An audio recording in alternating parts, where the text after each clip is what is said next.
When I at last clearly comprehended that the words "do not resist evil" do really mean that we are never to resist evil, my former ideas concerning the teaching of Christ underwent a complete change. I wondered not so much at my eyes being opened to the truth at last, but at the strange darkness that had until then enveloped my understanding. I knew, we all know, that the foundation requirement of the Christian doctrine is love toward all men. Isn't all Christianity summed up in the words, "Love your enemies"? I had known that from my earliest childhood. How was it then that I had not hitherto taken in these words in all their simplicity, but rather had sought for some allegorical meaning in them? Do not resist evil means never to resist evil, that is, never offer violence to anyone. If a man reviles you, do not revile him in return. Suffer, but do no violence. While believing, or at least endeavouring to believe, that he who gave us this commandment was God, how did I come to say that I could not obey it in my own strength? If my master were to say to me, "Go and cut wood," and I were to answer that I could not do it in my own strength, would it not show that either I had no faith in my master's words, or that I did not choose to obey him? God has given to us a commandment that he requires us to obey. He says that only those who keep his commandments shall enter life eternal. He fulfilled his commandment himself, as offering us his example. And how could I then say that, though I never really tried to fulfill it, this injunction was one that it was impossible for a man to keep in his own strength, and without supernatural aid? God became man for the securing of our salvation. Salvation lies in the fact that the second person of the Trinity, God the Son, suffered for us men, redeemed us from sin, and gave us the church through which the grace of God is transmitted to all believers. Moreover, God the Son has left us this doctrine or teaching, and his own example, to show us the way of salvation. And yet, I said that the rule of life given to us by Christ was not only a hard one, but also an impossible one, apart from supernatural aid. Christ does not consider it as such. On the contrary, he says definitely that we are to fulfill his commandments, and that he who does not shall not enter the kingdom of God. He does not say that it is hard to keep this law. He says, on the contrary, "My yoke is easy and my burden is light." St. John the Evangelist says, "His commandments are not grievous." How was it, I said, that the express and positive commandment of God, which he himself speaks of as being easy, the commandment which he himself obeyed as a man, and which his first followers also fulfilled, was too hard for me, and even impossible for me, without supernatural aid? If a man were to set all the faculties of his mind to the annulling of a given law, what more forcible argument could he use for its suppression than that it was an impracticable law, and that the legislator's own opinion of it was that it could not be kept without supernatural aid? And yet, this was exactly what I had thought about the commandment not to resist evil.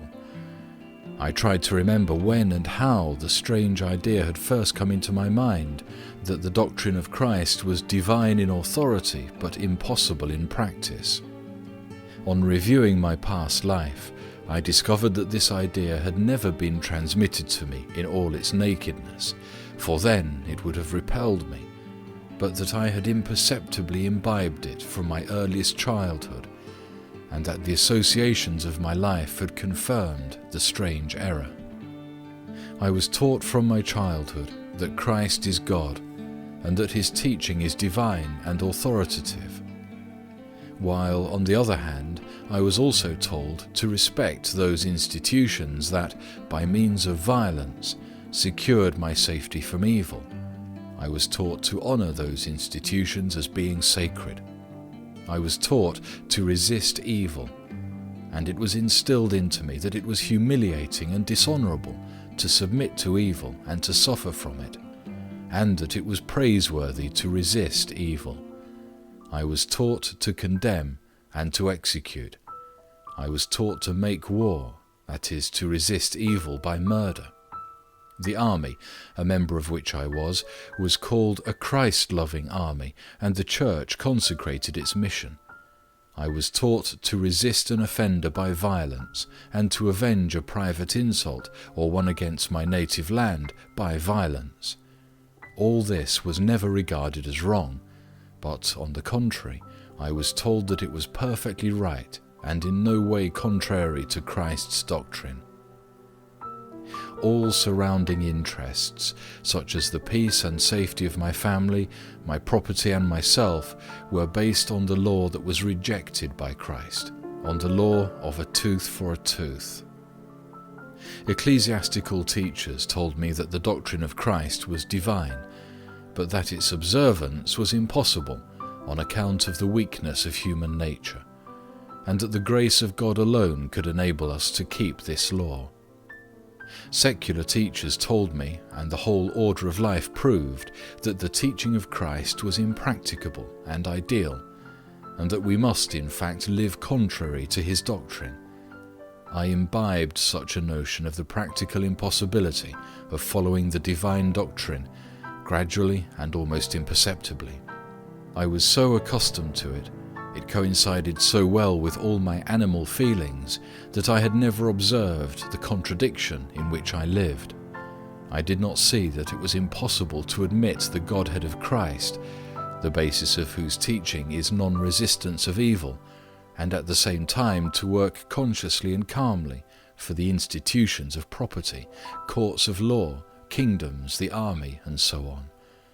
It could not be consistent for us to regulate our lives contrary to the doctrine of Christ, and then pray to the same Christ that we might be enabled to keep his commandments, to forgive, and not to resist evil. It did not then occur to me, as it does now, that it would be much simpler to regulate our lives according to the doctrine of Christ, and then, if courts of law, executions, and war were found to be indispensably necessary for our welfare, we might pray to have them too. And I understood from where my error arose. It arose from my professing Christ in words and denying him in deed.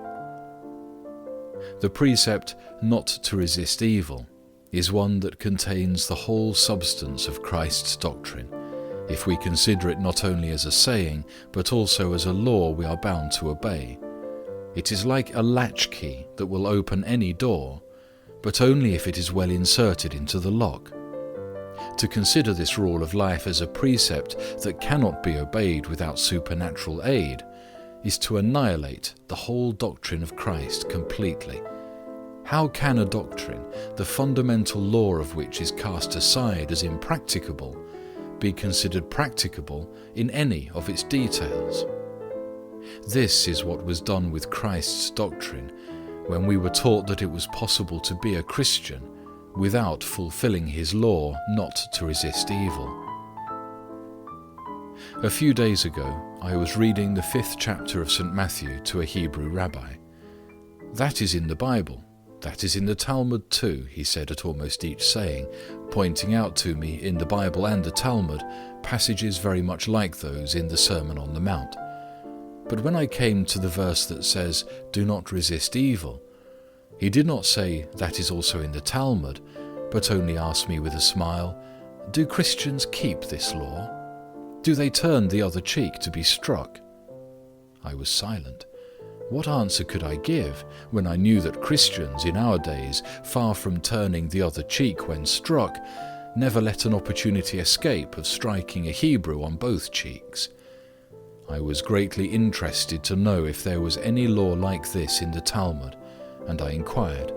He answered, "No, there is nothing like it, but pray tell me, do Christians ever keep this law?"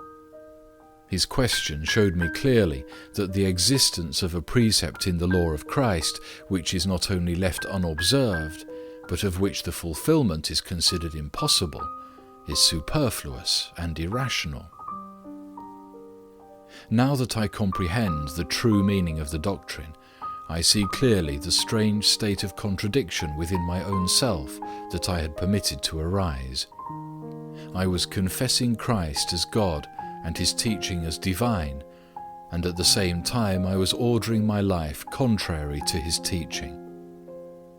What was left for me to do but to acknowledge the teaching as an impracticable one? In word, I acknowledged the teaching of Christ as sacred, but I did not carry out that teaching in deed, for I admitted and respected the unchristian institutions that surrounded me. Throughout the Old Testament we find it said that the misfortunes of the Israelites arose from their believing in false gods and not in the true God.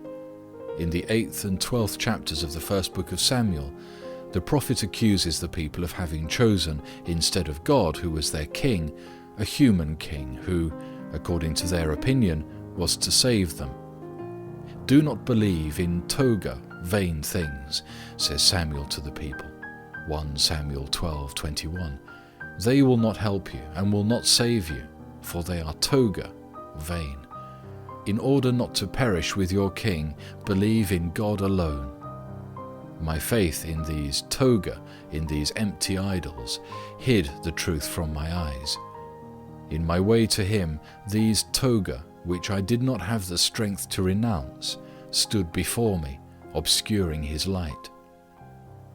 One day, as I was passing through Borovitsky Gate, I saw a crippled old beggar with his head bound up in a ragged cloth and sitting in a corner. I had just taken out my purse to bestow a trifle upon him when a bold, ruddy-faced young grenadier in a government fur coat came running down the Kremlin slope. On seeing the soldier, the beggar sprang up with a look of terror and ran limping down toward the Alexander Garden. The grenadier pursued him, but, not succeeding in overtaking him, stopped short and began to abuse the poor fellow for having dared to sit down near the entrance gate in defiance of orders. I waited until the grenadier came up to where I stood, and then I asked if he could read. "Yes, what of that?" was the answer. "Have you ever read the Gospel?" "I have." "Do you know these words, 'He who feeds the hungry'?" I repeated the text to him. He listened attentively. 2 passers-by stopped. It was evidently disagreeable to the grenadier that, while conscientiously discharging his duty by driving people away from the entrance gate, as he was ordered to do, he unexpectedly found himself in the wrong. He looked puzzled and seemed to be searching for some excuse. Suddenly his dark eyes brightened up with a look of intelligence, and moving away as if about to return to his post, he asked, "Have you read the military code?" I told him that I had not. "Well then, do not talk of what you do not understand," he said, with a triumphant shake of his head. And muffling himself up in his overcoat, he went back to his post. He was the only man I have met in all my life who strictly, logically, solved the problem of our social institutions, which had stood before me and still stands before each who calls himself a Christian.